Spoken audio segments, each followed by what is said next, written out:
الله الرحمن الرحيم وما أرسلناك إلا رحمة للعالمين.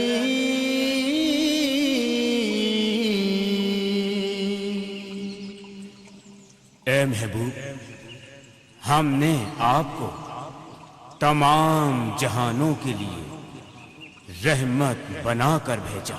نحمده ونصلی علی رسولہ الکریم. معزز برادران طریقت، اللہ تعالیٰ کا بے انتہا فضل و کرم ہے کہ اس نے ہمیں سرکار دو عالم صلی اللہ علیہ وآلہ وآصحابہ وسلم کی امت میں پیدا فرمایا اور ہمیں آپ کا امتی ہونے کا شرف عطا فرمایا.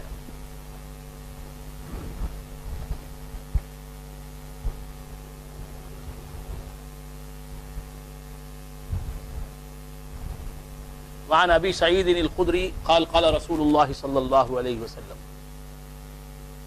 حضرت ابو سعید خدری رضی اللہ تعالی عنہ ایک صحابی ہیں، وہ راوی ہیں، وہ روایت فرماتے ہیں. فرمایا انہوں نے کہ فرمایا رسول اللہ صلی اللہ علیہ وسلم.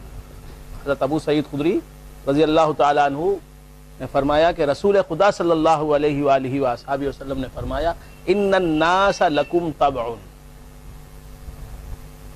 کہ یقیناً لوگ تمہاری پیروی کرنے والے ہیں، تمہارے تابع ہیں. علماء کرام اہل علم جو ہوتے ہیں، عوام ان کی پیروی کرتے ہیں، ان کی بات مانتے ہیں، ان کی بات سنتے ہیں، ان کی بات پر عمل کرتے ہیں. اہل علم کی، علم والوں کی، علماء کرام کی لوگ پیروی کرتے ہیں، ان کے نقش قدم پر چلتے ہیں، ان کی بات مانتے ہیں، ان کا کہا سنتے ہیں.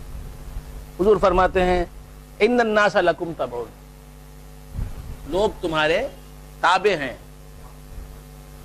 وَإِنَّ رِجَالًا يَأْتُونَكُم مِّنْ أَقْطَارِ الْأَرْضِ يَتَفَقَّهُونَ فِي الدِّينِ. حضور فرماتے ہیں کہ زمین کے اطراف سے لوگ تمہارے پاس آئیں گے. صحابہ کو خطاب کر کے حضور فرماتے ہیں، پھر صحابہ کے بعد جو بھی اہل علم حضرات آئیں گے ان کے لیے یہ حدیث ہے. وَإِنَّ رِجَالًا يَأْتُونَكُم مِّنْ أَقْطَارِ الْأَرْضِ، زمین کے اطراف سے، دور دراز کے مقامات سے لوگ آئیں گے تمہارے پاس. يَتَفَقَّهُونَ فِي الدِّينِ، تاکہ وہ دین کی سمجھ حاصل کریں، فقہ حاصل کریں، دین کی فہم حاصل کریں، دین کیا ہے یہ جانیں. دین کو جاننے کے لیے، دین کا علم حاصل کرنے کے لیے، دین کی سمجھ حاصل کرنے کے لیے لوگ دور دراز مقامات سے سفر کر کے تمہارے پاس آئیں گے. کہ حضور پہلا خطاب تو صحابہ سے ہے، اس کے بعد ہر عالم سے یہ خطاب ہے سرکار دو عالم صلی اللہ علیہ وسلم کا.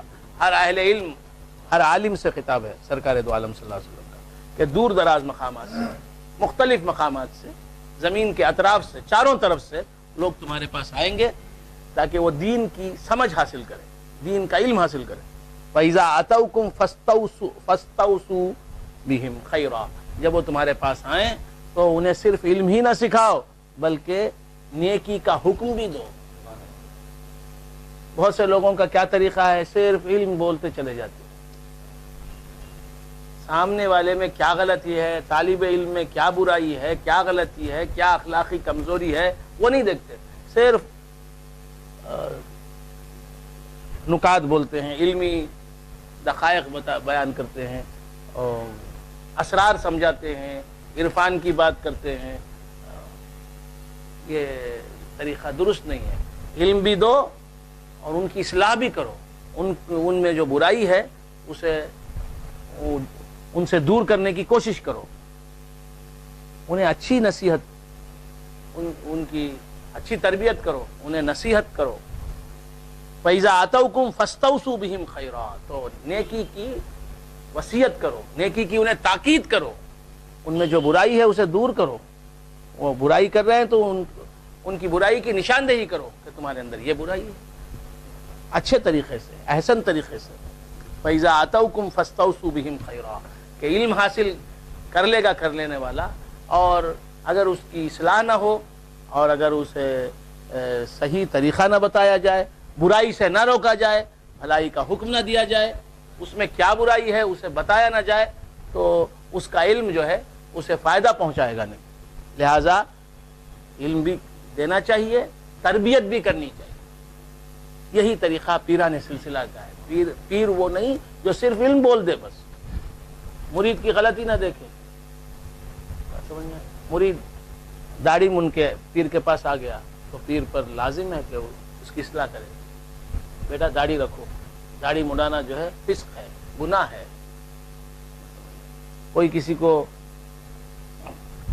کوئی آتا ہے اس کے اندر تکبر ہے تو اس کی اصلاح کرنی چاہیے. کوئی کسی کا مذاق اڑاتا ہے اس کی اصلاح کرنی چاہیے. دوسروں کو حقیر جانتا ہے، خود کو بہتر سمجھتا ہے تو اس کی اصلاح کرنی چاہیے. تو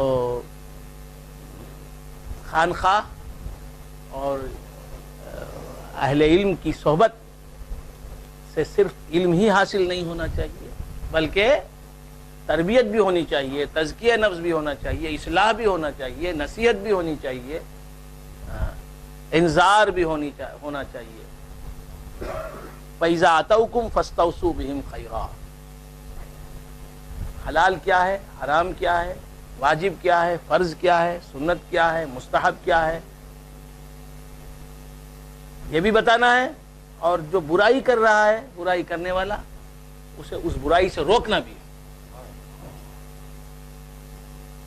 بات سمجھ میں؟ اس کی اصلاح بھی کرنی چاہیے، اسے نیکی کا حکم بھی دینا چاہیے. جو نیکی نہیں کر رہا ہے اسے اس نیکی کی ترغیب بھی دینی چاہیے.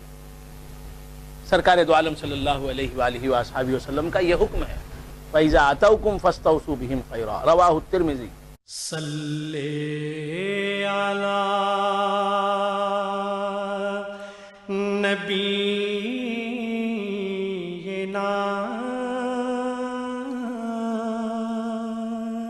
صلی علی